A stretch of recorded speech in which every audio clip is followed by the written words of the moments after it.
Sometimes the biggest lie becomes the only place where your heart finally tells the truth. I never imagined that the worst day of my life would begin with a perfectly ironed suit and end with a stranger calling me his boyfriend in front of half the city.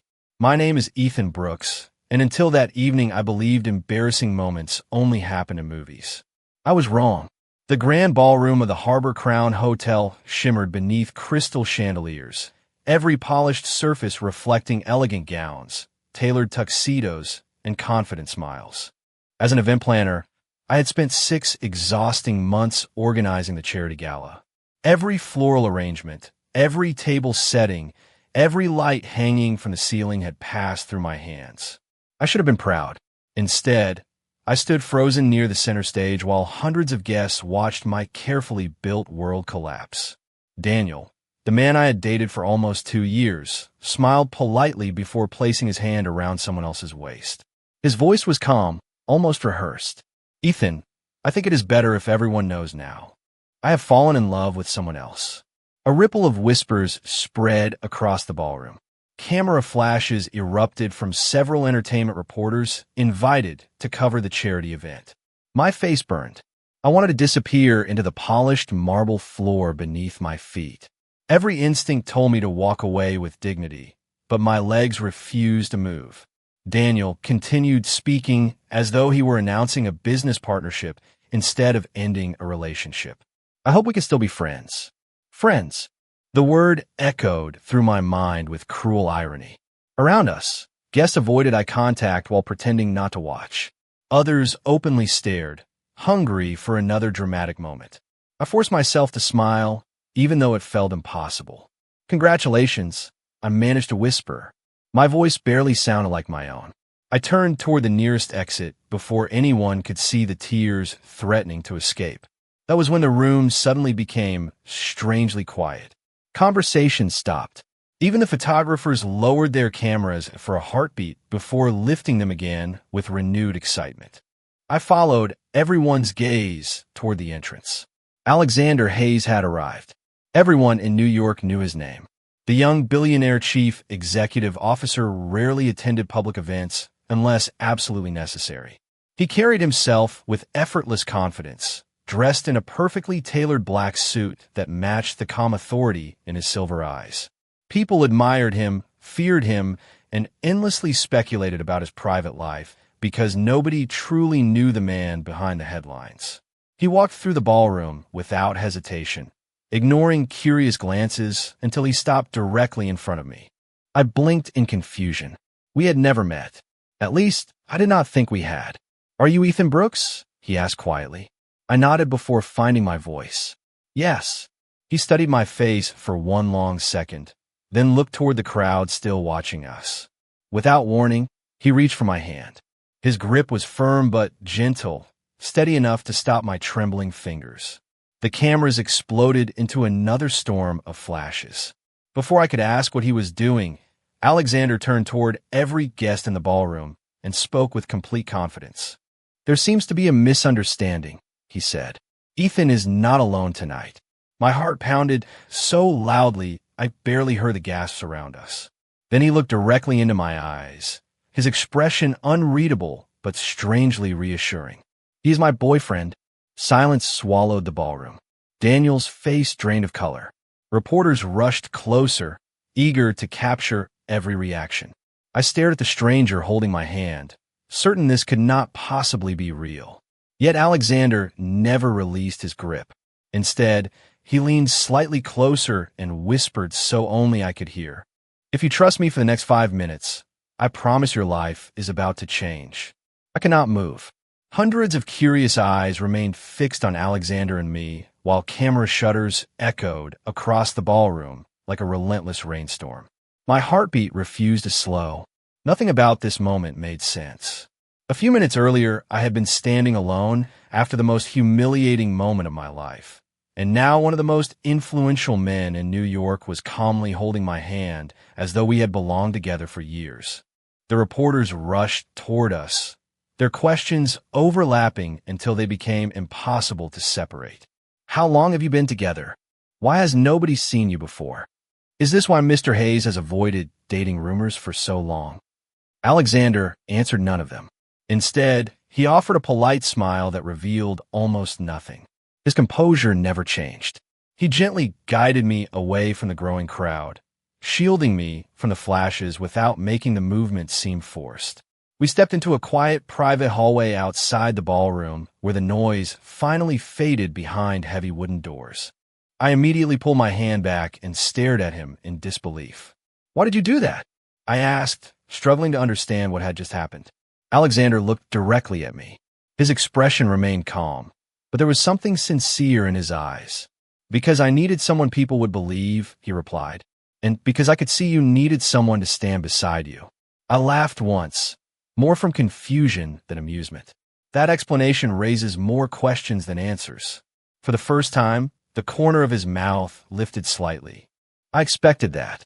He motioned toward a quiet lounge overlooking the city skyline.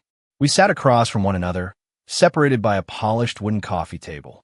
Outside the floor-to-ceiling windows, thousands of lights stretched across Manhattan, reminding me that life continued even when mine suddenly felt completely unfamiliar. Alexander folded his hands together before speaking again. "My family has been pressuring me to announce a serious relationship before the annual Hayes Foundation Gala in 3 months. Investors, business partners, and the media have all started asking questions. My grandfather believes stability in my personal life reflects stability in the company." I frowned. "So, you decided to choose a complete stranger?" "Not exactly." He reached into the inside pocket of his jacket and placed a business card on the table. On the back was a short handwritten note. It was my name, followed by the words, "honest, professional, trustworthy." I looked up in surprise. "One of your clients recommended your work after you organized their charity event last year," Alexander explained. "I knew who you were long before tonight. I simply never expected our first conversation to happen this way." My thoughts raced. "You planned this?" He shook his head. "I planned to introduce myself after the event." Seeing what happened changed everything. Silence settled between us. The city lights reflected softly across the glass while I tried to process every word. Finally, I crossed my arms.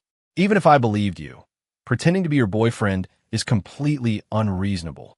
Alexander nodded without arguing. "It is an unusual request." He slid a neatly prepared folder across the table. "Everything is explained inside. 3 months. Public appearances only. Complete respect for your privacy. You may end the agreement if you ever feel uncomfortable." I hesitated before opening the folder. Inside was a formal contract outlining appearances, schedules, confidentiality, and generous financial compensation that was far beyond anything I had ever earned a year. My eyes widened. "You cannot honestly expect me to accept this." "I expect you to think about it," Alexander answered. "Tonight was never about buying your cooperation. It was about giving both of us an opportunity we unexpectedly needed." I looked down at the papers once more, then back at the man sitting across from me. He remained composed, patient, and strangely genuine despite the impossible proposal resting between us. Before I could respond, my phone vibrated repeatedly with dozens of notifications. Every major entertainment website had already published the same headline. America believed Alexander Hayes had finally introduced the love of his life. The only problem was that I had met him less than 20 minutes earlier. The following morning felt less like the beginning of a new day and more like waking inside someone else's life. I barely slept after returning to my apartment. Every time I closed my eyes, I saw the flashes of cameras and heard Alexander calmly introducing me as his boyfriend. By sunrise, my phone had become impossible to ignore. Friends I had not spoken to in years were sending messages. Former co-workers wanted interviews. Even my mother left 3 voicemails asking why she had learned about my relationship from television instead of from me. I stared at my reflection while making coffee, wondering if the person looking back at me still belonged to the quiet life I had built. At exactly 9 o'clock, my doorbell rang. Standing outside was a professional driver beside a sleek black luxury sedan.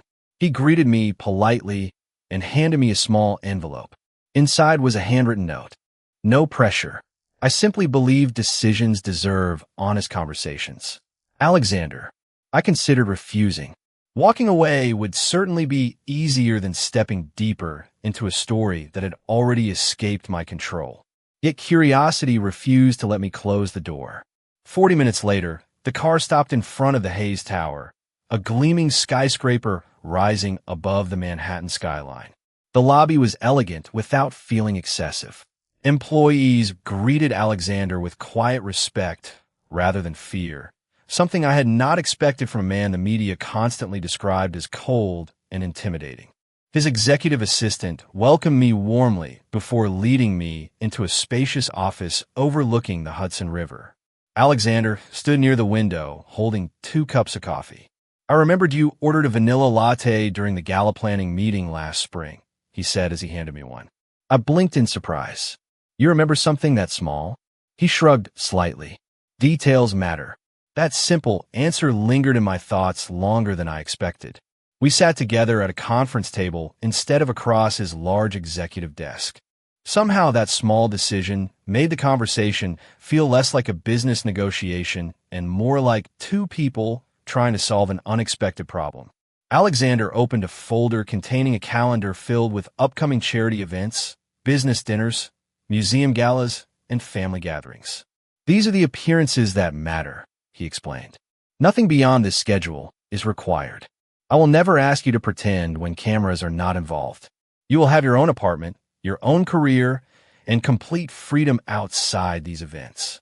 I studied the pages carefully. Everything was organized with remarkable precision. "Why me?" I asked quietly. "You could ask anyone."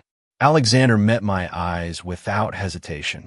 "Because you looked more concerned about protecting everyone else's dignity than your own after you were hurt last night. That told me more about your character than months of background research ever could." His words caught me completely off guard. Nobody had described me that way before. Most people simply call me too nice. Before I could respond, his assistant entered carrying a tablet. "Sir, the press has discovered Mr. Brooks is here." Alexander sighed softly before looking back at me.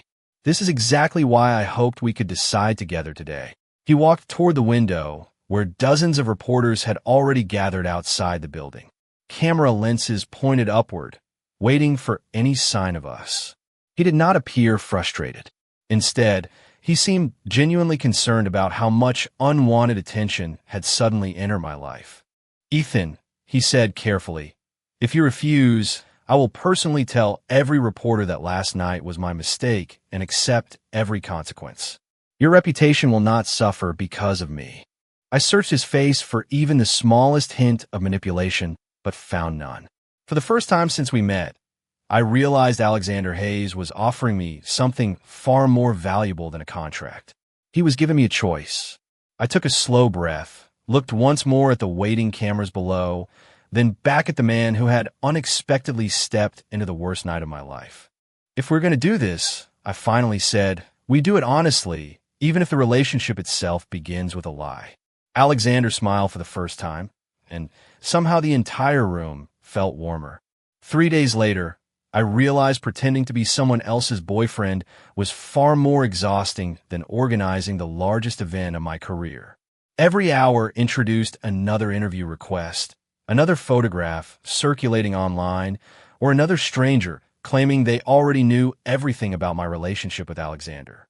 The internet had somehow decided we were the perfect couple, even though we were still learning the simplest things about one another. Our first scheduled appearance together was a fundraising luncheon hosted by the Hayes Foundation. Before leaving the office, Alexander handed me a neatly organized folder. Inside were simple notes about his favorite coffee, the names of his grandparents, the charities he had supported for years, and small details that would help me answer casual questions naturally. I looked up in surprise. "You actually wrote all of this yourself?" He nodded. "If people ask about me, I want you to have truthful answers. It is easier to remember the truth than invent a story." His response made me smile despite myself. "Then it is only fair." I reached into my backpack, found a notebook, and wrote a few pages about my own life. My favorite bakery near Central Park. The old baseball glove my father gave me when I was 10. My habit of listening to jazz whenever I worked late into the night. Alexander accepted the notebook with genuine curiosity instead of polite obligation. He read every page carefully before placing it inside his briefcase, as though it belonged there. "Thank you," he said quietly. "Now I know where to find the best cinnamon rolls in New York." I laughed for the first time since this unbelievable arrangement had begun. During the luncheon, cameras followed every step we took. Alexander greeted business leaders with effortless confidence. Yet every few minutes he glanced toward me, never in a dramatic way, only enough to make certain I felt comfortable. When guests approached with endless questions about our relationship, he never interrupted me or answered for me. Instead, he listened carefully, allowing me to speak for myself. The small gesture surprised me more than any expensive gift could have. Halfway through the afternoon, an elderly woman approached our table. She introduced herself as one of the foundation's earliest supporters before smiling warmly at both of us. "Young man," she said to Alexander, "this is the happiest I have ever seen you." Alexander seemed genuinely caught off guard. "Really?" She nodded without hesitation. "You have smiled more in the last hour than you usually do in an entire year." I turned toward him instinctively. He looked almost embarrassed before changing the subject with quiet grace. On the drive back to the city, silence settled comfortably between us instead of awkwardly. Outside the window, golden afternoon sunlight reflected across the Hudson River, while traffic moved steadily toward Manhattan. Alexander finally broke the silence. "Thank you for today." I looked at him with surprise. "I should be thanking you. You made everything easier." He shook his head gently. "No, you reminded me that conversations do not always have to feel like negotiations." Later that evening, we stopped at the small neighborhood bakery I had written about in my notebook. There were no reporters waiting outside and no photographers hiding across the street. It was simply a quiet corner shop filled with the scent of fresh bread and warm cinnamon. The owner greeted me by name before noticing Alexander standing beside me. Instead of treating him like a famous executive, she handed him a paper bag and cheerfully insisted he try the bakery's best pastry. Alexander accepted it with an amused smile that looked surprisingly natural. We sat on a wooden bench overlooking a nearby park as the sun slowly disappeared behind the skyline. He took one bite, paused for a moment, then looked at me with honest surprise. "You were right," he admitted. "These really are the best cinnamon rolls in the city." I smiled without thinking, and for the first time since this impossible arrangement had begun, neither of us felt like we were performing for anyone. We were simply two people sharing an ordinary evening, and somehow that ordinary moment felt far more dangerous to my heart than every camera flash we had faced together. The peaceful rhythm we had slowly found lasted less than 2 weeks before reality reminded us that every public story eventually attracted someone eager to rewrite it. It started with a single headline on a popular entertainment website claiming our relationship had been carefully staged to improve Alexander's public image. By noon, dozens of other outlets repeated the same accusation, each article adding new imaginary details until fiction sounded almost believable. I tried to ignore the noise, focusing instead on the upcoming charity auction we were scheduled to attend that Friday evening. Alexander appeared remarkably calm despite the growing media storm. "People become tired of rumors," he told me while reviewing documents in his office. "Truth lasts much longer." I wanted to believe him, but my confidence weakened every time another notification appeared on my phone. As if the headlines were not enough, someone from my past unexpectedly walked back into my life. I had just finished meeting with a florist for one of my independent event projects when I heard a familiar voice behind me. "Ethan." I turned slowly and found Daniel standing only a few feet away. He looked almost exactly as he had the night he publicly ended our relationship, except the confidence that once filled his expression had faded into visible uncertainty. For a long moment, neither of us spoke. Finally, he sighed. "I made a mistake." I folded my arms quietly. "You made a choice." He lowered his eyes before looking back at me. "I never imagined you would move on so quickly." I almost laughed at the irony. Life does not always wait for us to be ready. Daniel hesitated before continuing. Do you actually love him? The question caught me completely off guard because I no longer knew the answer myself. This arrangement had started with signatures on a contract, but somewhere between quiet conversations, shared breakfasts before charity events, and evenings spent discovering ordinary places across the city, Alexander had become someone I genuinely looked forward to seeing. Before I could answer, Daniel quietly apologized once more and walked away without asking another question.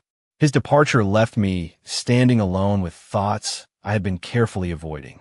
That evening I returned to Hayes Tower later than usual. Alexander was waiting in the conference room with dinner already prepared, something he had quietly started doing whenever our schedules became overwhelming. He immediately noticed my distracted expression. Something happened. It was not a question. I nodded and told him about meeting Daniel. Alexander listened without interrupting, never criticizing, never assuming, simply allowing me to speak until every lingering emotion had finally settled. When I finished, he poured another cup of tea before speaking softly. Do you regret accepting our agreement? I answered honestly. No, I regret that I no longer know where the agreement ends. His eyes met mine across the table, and for the first time I saw uncertainty replace his usual confidence. Before either of us could continue, his assistant hurried into the room carrying a tablet. Sir, there's another issue. She placed a screen before us. Someone had secretly photographed Daniel speaking with me that afternoon. The articles already described the meeting as proof that our relationship was collapsing. Television commentators debated whether Alexander had already been abandoned. Social media exploded with speculation. I expected frustration or anger, but Alexander simply turned the tablet face down and looked directly at me. I trust you, he said without hesitation. Those 3 simple words reached deeper than every romantic gesture I had ever imagined. Yet even as relief filled my heart, another thought quietly appeared beside it. If trust had already become this real between us, how much longer could either of us continue pretending that our feelings were still part of the contract? The following week brought a silence that felt heavier than the rumors themselves. Alexander continued treating me with the same kindness and respect he always had, but I noticed something had changed. He had become more careful, almost as though he were afraid that one wrong word might push me away. We still attended meetings together, smiled for photographers, and shared long drives through the city after public appearances, yet an invisible distance had settled between us. I could not decide whether I had created that distance or simply become aware of it. On Monday morning, I arrived at Hayes Tower earlier than usual to prepare for an upcoming community fundraising festival. The conference room was empty except for Alexander, who stood by the window watching the first light spread across Manhattan. He turned when he heard me enter and offered the same calm smile that had somehow become the most reassuring part of my day. Good morning, Ethan. I smiled back. You are here early. He glanced toward the city. I cannot sleep very well. His honest answer surprised me. Before I met him, every magazine had described Alexander Hayes as a man who never appeared uncertain. Standing beside him now, I realized how different reality could be from public perception. We spent the next several hours reviewing plans for the festival. Volunteers would receive free meals, local musicians would perform throughout the afternoon, and every donation would support neighborhood education programs. It was exactly the kind of event I loved organizing because it reminded me why I had chosen this career in the first place. Around lunchtime, we left the office together to inspect the outdoor venue. The park overlooked the Hudson River, where families walked beneath rows of maple trees already beginning to change color. Children laughed while chasing one another across the open lawn. Watching them somehow made the noise surrounding our own lives feel much farther away. As we discussed the placement of vendor booths, an elderly volunteer accidentally dropped a heavy storage box. Before I could react, Alexander was already kneeling beside him, helping gather supplies scattered across the sidewalk. He asked whether the man was feeling well, carried the box himself, and stayed long enough to make certain everything had been reorganized. Nobody recognized him during those few minutes. There were no cameras, no reporters, no audience waiting to applaud. It was simply who he was. I found myself smiling without realizing it. Later that afternoon, while we shared sandwiches beneath a large oak tree, I finally asked the question that had been quietly following me for days. Why do you keep treating everyone this way when nobody is watching? Alexander looked genuinely puzzled. Because people deserve kindness whether someone is recording the moment or not. His answer settled into my heart with unexpected weight. Before I could respond, his phone began ringing repeatedly. His assistant informed him that members of the Hayes family had scheduled an emergency meeting that evening. Several relatives believed the growing media attention surrounding our relationship was damaging the company's reputation. They wanted Alexander to end the arrangement immediately before the annual foundation gala. After the call ended, neither of us spoke for several moments. The gentle breeze carried fallen leaves across the grass, while the afternoon sun slowly drifted toward the western skyline. Finally, I broke the silence. If ending this makes your life easier, I will understand. Alexander turned toward me so quickly that I almost forgot to breathe. His expression was calm, but his eyes held a sincerity I had never seen before. Ethan, he said softly, the easiest decision is not always the right one. Those words stayed with me for the rest of the day. As evening approached and Alexander walked into the meeting with his family alone, I remained outside the building looking up at the illuminated windows, wondering whether the contract that had brought us together was about to become the very reason we would be forced apart. When Alexander finally walked out of the Hayes Tower that evening, the city had already disappeared beneath a blanket of lights. I had been sitting on a nearby bench for nearly 2 hours, convincing myself that I should leave while finding a new reason to stay every 5 minutes. The moment he saw me, surprise crossed his face. "You waited?" he asked quietly. I stood and smiled, trying to make the long evening sound insignificant. I figured someone should make sure you remember to eat dinner. For the first time that day, he laughed softly. It was a genuine laugh, brief but unmistakably real. We walked several blocks in comfortable silence before stopping at a small family restaurant tucked between two older brick buildings. It was the kind of place tourists rarely noticed, but local residents treasured. Nobody inside recognized Alexander Hayes as the man who regularly appeared on magazine covers. To everyone else, we were simply two people sharing a late meal after work. As we waited for our food, I finally asked, "How did the meeting go?" Alexander rested his hands around a cup of coffee before answering. "My family believes our relationship has become too unpredictable. They suggested I announce that we quietly ended things before the foundation gala." My chest tightened, even though I had expected exactly that answer. "And what did you tell them?" He looked directly into my eyes. I told them I would make my own decisions. I searched his expression, wondering whether he understood what those words meant to me. That must have caused quite a discussion. It did, he admitted with a calm smile. My grandfather asked whether I was protecting the company or protecting someone important to me. I lowered my eyes toward the table, suddenly unsure how to respond. Before the silence became uncomfortable, our meals arrived. We talked about ordinary things instead.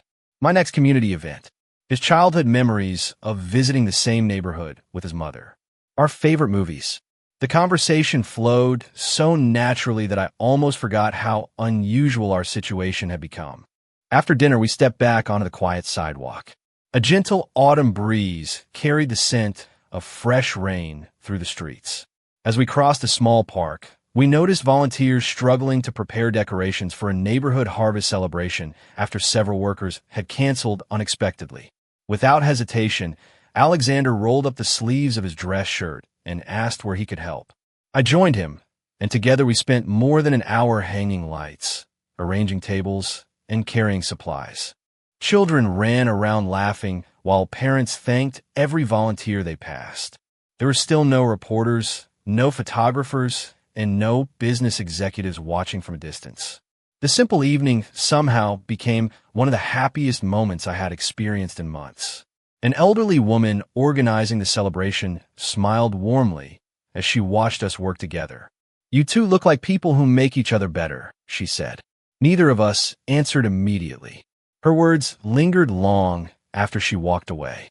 On the drive home, I leaned back against the seat, exhausted but unexpectedly peaceful. My phone suddenly vibrated with another news alert. Someone inside the Hayes family meeting had leaked confidential information to the press.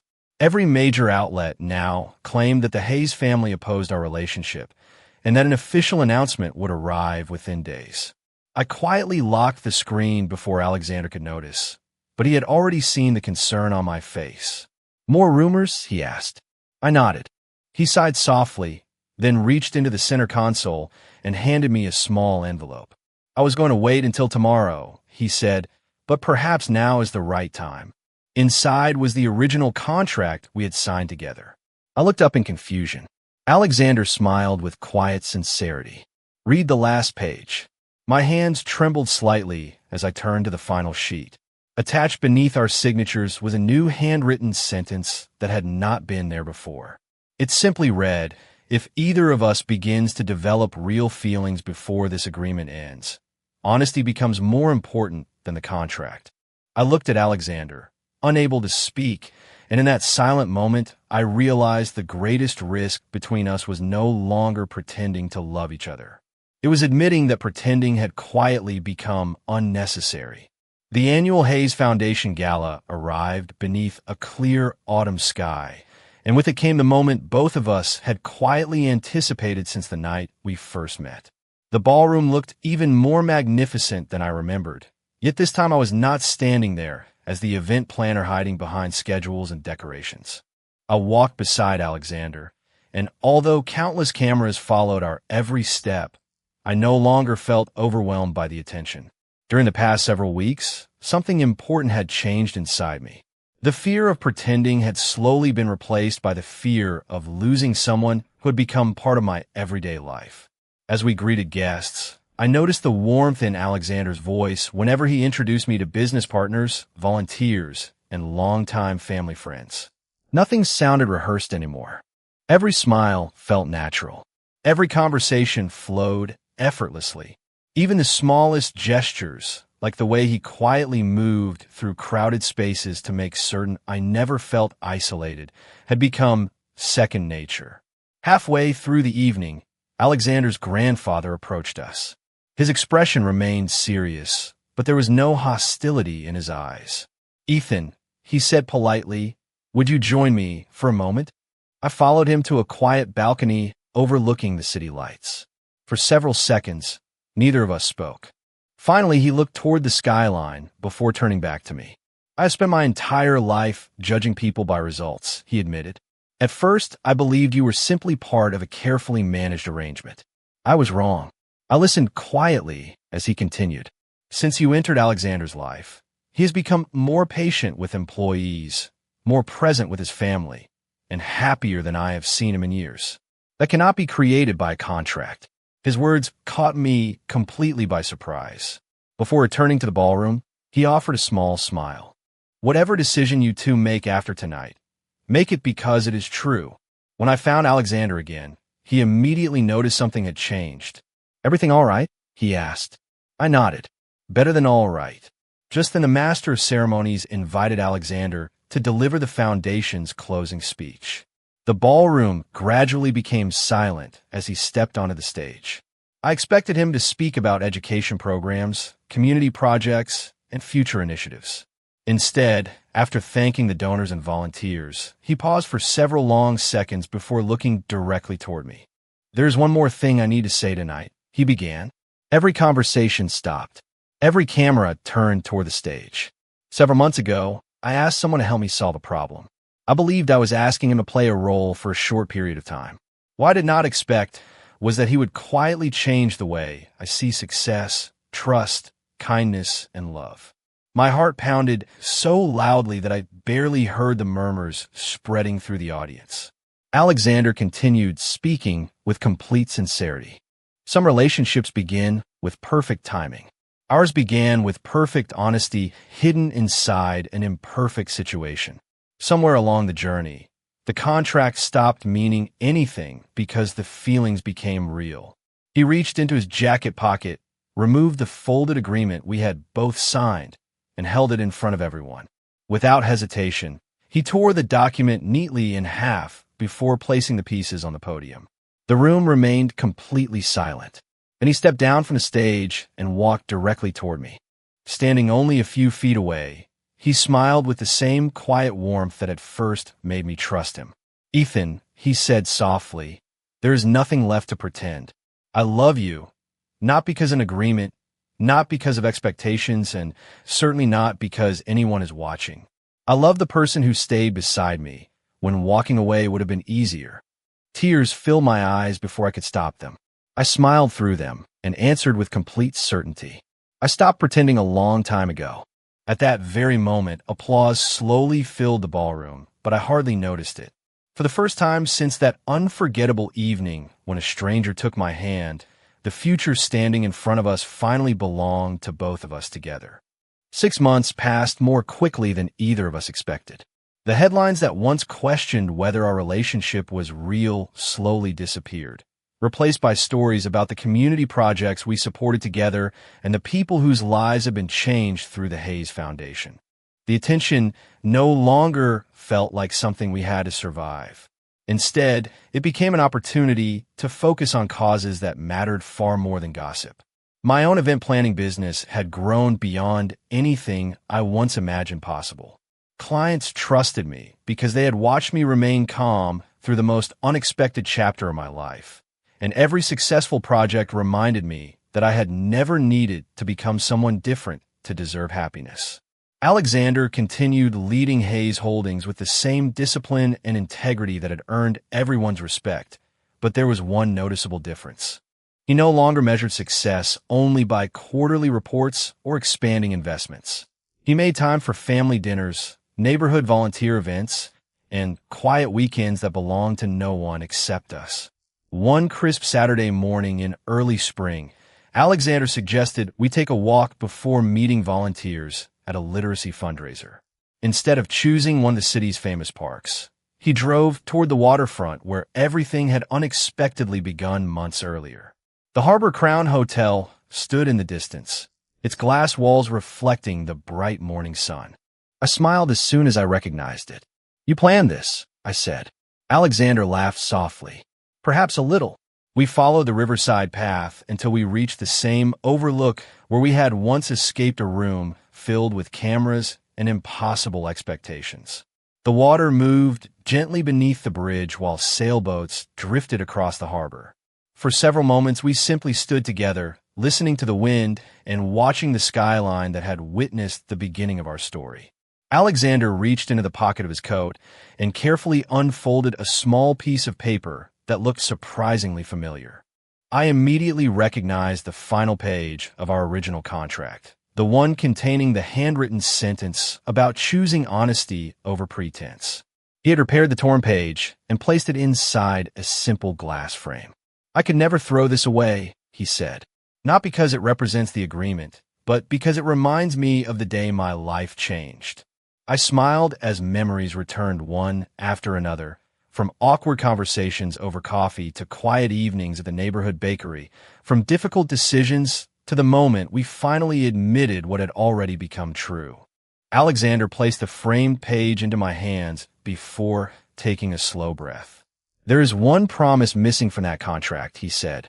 "It never explained what should happen after two people stop pretending." He reached into his coat once more and revealed a small velvet box. When he opened it, a simple platinum ring caught the morning sunlight. It was elegant, timeless, and intentionally understated. My heart raced exactly as it had the first night he reached for my hand in the ballroom.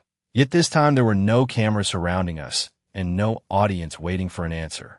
There was only the sound of the river and the man who had quietly become my safest place. Alexander looked at me with the same calm sincerity that had earned my trust from the very beginning. "Ethan Brooks," he said softly, "the greatest decision I ever made began as an unexpected lie. Every day since then has taught me that truth is built through ordinary moments, patient kindness, and choosing the same person again and again. Will you spend the rest of your life choosing that future with me?" Tears blurred my vision before I could answer.